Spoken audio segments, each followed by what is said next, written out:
ஸ்ருதி ரொம்ப சந்தோஷமாவே ஹோட்டலுக்கு வராங்க. ஹோட்டலுக்கு வந்த ஸ்ருதியை பார்த்துட்டு நீத்து வந்துட்டு, எங்க ஸ்ருதி என்ன பண்றீங்க அப்படின்னு சொல்லி கேட்க, நான் ரவியை பார்க்கணும் அப்படின்னு சொல்ல, ரவி இப்போ முக்கியமா குக் பண்ணிட்டு இருக்கான், இப்போ போய் அவனை நீங்க பார்க்க முடியாது, கொஞ்சம் வெயிட் பண்ணுங்க, அவனை நான் வர சொல்றேன் அப்படின்னு சொல்ல, எங்க ஸ்ருதி கொஞ்சம் வெயிட் பண்றேன்னு சொல்லிட்டு அங்க போய் உட்கார்றாங்க. ஆனா நீத்து வந்துட்டு ஸ்ருதியை மீட் பண்ணவே விடக்கூடாது அப்படின்ற மாதிரி ஒரு முடிவுல தான் அவங்க நின்றுட்டு இருக்காங்க.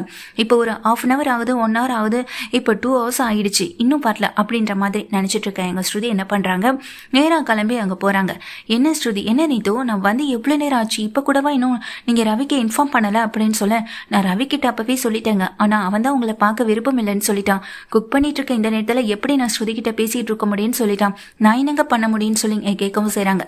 இப்போ நீத்தோடைய விளையாட்டை ஸ்ருதி நல்லாவே புரிஞ்சுக்கிறாங்க. பரவாயில்லைங்க, எத்தனை நேரம் ஆனாலும் எவ்வளோ நேரம் ஆனாலும் பரவாயில்ல, நான் இங்கே உட்காந்து வெயிட் பண்ணி நான் ரவியை பார்த்துட்டு தான் போவேன் அப்படின்னு சொல்லிட்டு அடமெண்டா இருக்க எங்கள் ஸ்ருதியை பார்த்து நீத்து பயங்கர ஷாக்காக இருக்காங்க. எங்க ஸ்ருதி அதே இடத்துல போய் உட்காந்துட்டு ரொம்ப கெத்தா கால் மேல கால் போட்டுட்டு நீத்துவை பார்த்தபடி இருக்க, நீத்து என்ன பண்றதுனே தெரியாம இப்போ இங்க வந்திருக்க கஸ்டமர்ஸ் எல்லாருக்கும் சாப்பாடு வந்துட்டு பரிமாற வச்சிட்டு இருக்காங்க. ஆட்களை எல்லாம் முக்கியமான ஒரு விஐபி வராங்க ஸ்ருதி, அவங்களுக்காக தான் இங்க ரவி குக் பண்ணிட்டு இருக்காரு, நீங்க அது புரியாம பிரச்சனை பண்ணிட்டு இருக்கீங்கன்னு சொல்ல, அதை கேட்டுக்கிட்டு இருக்க எங்க ஸ்ருதி, நான் ஒன்னும் பிரச்சனை பண்ணலையேங்க அப்படின்னு சொல்லி சாதாரணமா தான் பேசுறாங்க.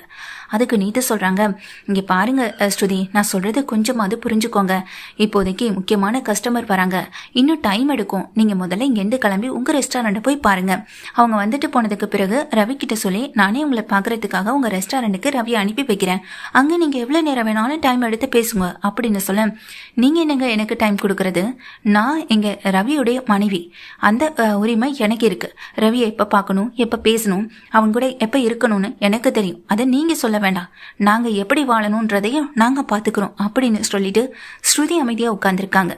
ஸ்ருதி என்ன சொன்னாலுமே கிளம்பி போற மாதிரி தெரியல, ரவியை வெளியேயும் வரக்கூடாது அப்படின்னு நினைச்சிட்டு உள்ள போன எங்க நீத்து அங்க ரவி கிட்ட சொல்றாங்க, ஸ்ருதி வந்திருக்காங்கன்னு சொல்ல, அப்படியா ஸ்ருதி எப்ப வந்தான்னு சந்தோஷத்தோட குக் பண்றதை விட்டுட்டு அங்கிருந்து கிளம்ப, என்ன ரவி நான் சொன்ன உடனே கிளம்புறீங்க, இங்க நீங்க சமைச்சிட்டு இருக்கீங்க, முக்கியமான இம்பார்ட்டான விஐபி வராங்க, அவங்களுக்காக சமைச்சிட்டு இருக்கும் போது நீங்க இப்படி செய்யலாமா அப்படின்னு சொல்ல, நான் ஒரு அவசரத்துல இந்த மாதிரி பண்ணிட்டேன் நீத்து, சாரி அப்படின்னு சொல்லிட்டு குக் பண்ணிட்டு இருக்காங்க.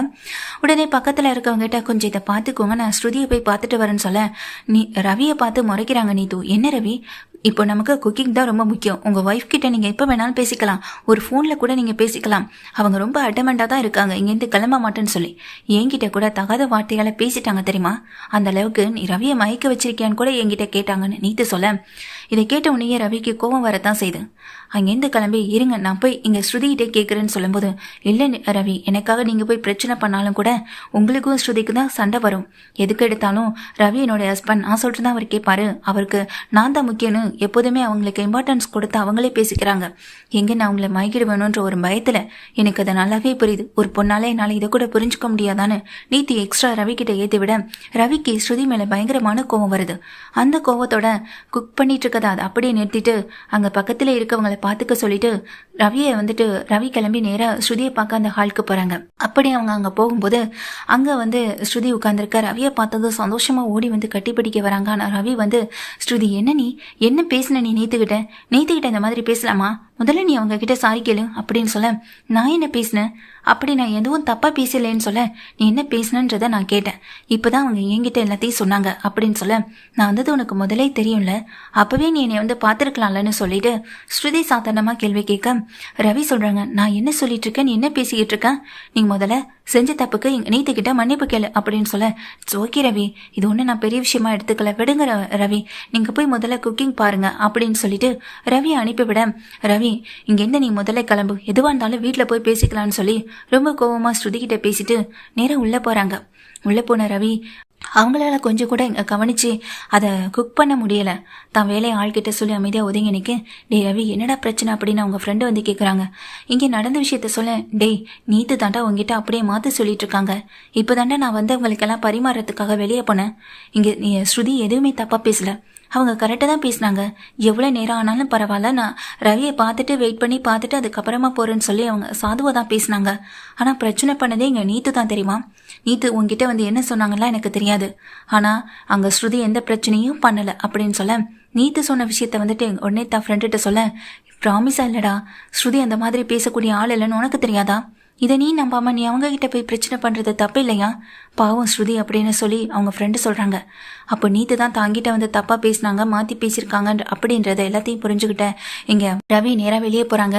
நீத்து அப்படின்னு வேகமாக சத்தம் போட அங்கேருந்து கிளம்பி ரொம்ப சோகமாக வெளியே போன ஸ்ருதியும் இங்கே திரும்பி பார்க்குறாங்க. என்ன நீத்து, என்ன நினச்சிட்டு இருக்கீங்க உங்க மனசில், எதுக்காக இப்படி பண்ணீங்கன்னு சொல்லி வாசலில் வச்சு கேள்வி கேட்க கார் வந்து நிற்கிது. கார்லேருந்து விஐபிஸ் எல்லாருமே எங்கள் ஹோட்டலுக்கு சாப்பிட்றதுக்காக வர உங்ககிட்டேருந்து இதை நான் எக்ஸ்பெக்ட் பண்ணவே இல்லை. உங்கள் ஹோட்டல் நல்லா ரன் ஆகணும், உங்கள் ஹோட்டலுக்கு நல்லா சமைக்கிற ஆள் வேணும், அதுக்காக எந்த எக்ஸ்டென்ட் வேணாலும் போவீங்களா? என்னுடைய ஒய்ஃப் கிட்ட நீங்கள் இந்த மாதிரி பேசியிருக்க கூடாது. அவங்ககிட்ட இதுக்காக நீங்கள் அப்படி பேசுனீங்க. அவங்க வந்து எத்தனை மணி நேரம் ஆச்சு, என்கிட்ட இன்ஃபார்ம் பண்ணலை. உங்களுக்கு தேவை உங்கள் விஐபிஸ்க்கு நான் சமைக்கணும், அதுதானே? அதையும் தாண்டி எனக்கு நான் என் ஒய்ஃப்க்கு இம்பார்ட்டன்ஸ் கொடுக்கணும்னு நான் நினைக்க மாட்டேனா? ஏற்கனவே ஸ்ருதியை நான் பல தடவை பல இடங்களை கஷ்டப்படுத்திட்டேன்.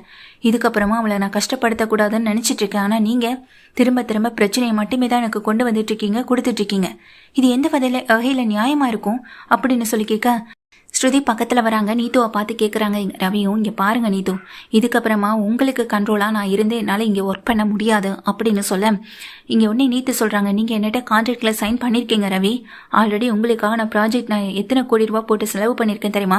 அந்த ப்ராஜெக்டில் நீங்கள் சைன் பண்ணியிருக்கிறதுனால நீங்கள் எனக்காக வேலை பார்த்து தான் ஆகணும் அப்படின்னு சொல்ல கஸ்டமர்ஸ் வந்து வெயிட் பண்ணிட்டு இருக்காங்க. பிரச்சனை பண்ணாமல் நீங்கள் போய் இங்கே சர்வ் பண்ணுங்க ரவி அப்படின்னு சொல்ல எனக்கு என்ன உங்களுக்கு வேலைக்காரனா இங்கே இருக்கணும்னு நினைக்கிறீங்களா? அதுக்காக தான் என்னைய இங்கே ஸ்ருதியுடைய ஹோட்டலுக்கு போக விடாமல் ஒவ்வொரு நாளும் ஏதாவது வேலை அதிகமாக கொடுத்துட்டு இருக்கீங்களா? ரவி பக்கத்தில் போகிறாங்க. ஸ்ருதியை இங்கே இருக்கமா தோள்பட்டை மேலே கையை பிடிச்சு, இவ என்னுடைய ஒய்ஃப், இவ தான் எனக்கு எல்லாமே, இவளை தாண்டி வேற எதுக்காகவும் யோசிக்கல. அப்படியே நான் உங்ககிட்ட சைன் பண்ணதுக்கு நீங்கள் எனக்கு என்ன பனிஷ்மெண்ட் கொடுக்கணுமோ அதை நேரடியாக கொடுங்க, இல்லை கோர்ட் மூலமாக கூட கொடுங்க, நான் அதை பற்றி கவலைப்படலை. ஆனால் அவளை கஷ்டப்படுத்தி என்னால் இனி இங்கே வேலை பார்க்க முடியாது அப்படின்னு சொல்ல ஸ்ருதி சாரி ஸ்ருதி அப்படின்னு சொல்ல பரவாயில்ல அப்படின்னு சொல்லிட்டு எங்கள் ஸ்ருதி வந்துட்டு நான் உங்ககிட்ட ஒரு சந்தோஷமான விஷயத்த சொல்லிட்டு போகலான்னு தான் வந்தேன். ஆனால் அதுக்கு இடையில இவங்க இவ்வளோ பெரிய கேம் விளையாடுவாங்கன்னு நினச்சி கூட பார்க்கல அப்படின்னு சொல்கிறாங்க. என்ன விஷயம்னு கேட்குறாங்க. அதுக்கு ஸ்ருதி உடனே தான் பேக்கில் இருக்க இங்கே ஒரு கார்டு எடுத்து கொடுக்குறாங்க.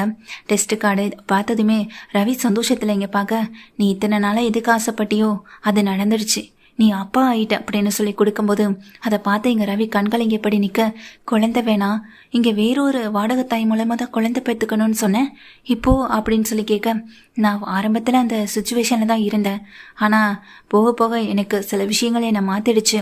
மீனா, அதுவும் முக்கியமாக மீனாவால் தான், சொல்லப்போனால் அவங்களுக்கு தான் நான் தேங்க்ஸ் சொல்லணும் அப்படின்னு சொல்கிறாங்க. இங்கே இதெல்லாம் கேட்ட ரவிக்கு ரொம்ப சந்தோஷமாக இருக்குது. இங்கே கட்டிப்பிடிச்சு ஒரு முத்தமும் கொடுத்துட்டு ரவி உடனே இங்கே நீத்துவை பார்த்து சொல்கிறாங்க, என்னுடைய ஒய்ஃப் எனக்காக எதையுமே தாங்கிக்கணும், அவளுடைய ஆசையை கூட விட்டு கொடுத்துட்டு இருக்கணும்னு நினைக்கிறவளுக்காக நான் செய்கிற ஒரே விஷயம் இனி கூட இனி எப்பொழுதுமே டைம் ஸ்பெண்ட் பண்ணுறது மட்டும்தான், நான் அதுக்கு அவள் கூட இருக்க தான் போகிறேன் அப்படின்னு சொல்லிட்டு இங்கே அந்த ட்ரெஸ் எல்லாம் கலட்டி தூக்கி வீசிட்டு அங்கே ரவி வந்து நீத்துவை அங்கே ரவி வந்து ஸ்ருதியை கூட்டிகிட்டு அங்கேருந்து கிளம்ப நீத்து அப்படியே அதிர்ச்சியில் அப்படியே நிற்கிறாங்க. மொத்தமாக முழுசாக பிரிச்சலான்னு பார்த்தா இன்னைக்கு இவ ப்ரெக்னென்ட்னு ஒரு இன்ப அதிர்ச்சியை கொடுத்து ரவியை மொத்தமாக அவள் கூட்டிகிட்டு போயிட்டாலே நினச்சிட்டு நீத்து அசிங்கப்பட்டு நிற்க, முக்கியமான விஐபிஸ் வந்தவங்களாம் இனி இந்த ஹோட்டலுக்கு வரக்கூடாது, எந்த எல்லைக்கும் போகக்கூடிய ஒரு ஹோட்டல் ஓனர் அம்மாவை இன்னைக்கு தான் நான் பார்க்குறேன், இனிமேல் இந்த ஹோட்டலுக்கு நம்ம சாப்பிடக்கூட கூடாதுன்னு சொல்லிட்டு வந்தவங்க எல்லாருமே திரும்பி போகிறாங்க. இதை பார்த்ததுமே எங்கள் நீத்துவுடைய ஒவ்வொரு பார்ட்ஸும் குறைஞ்ச மாதிரி தான் இருக்குது, அவங்கள கைவிட்டு போன மாதிரி தான் இருக்குது. நீ என்ன பண்ண போகிறோமோ நினச்சி தகச்சு தான் நின்றுட்டுருக்காங்க. நீத்து இங்கே நினைக்கிறது எதுவுமே நடக்கலை, அதுக்கு பதிலாக அதுக்கு மாற்றமாக இங்கே ரவி ஸ்ருதி சந்தோஷமாக கிளம்பி போகிறாங்க.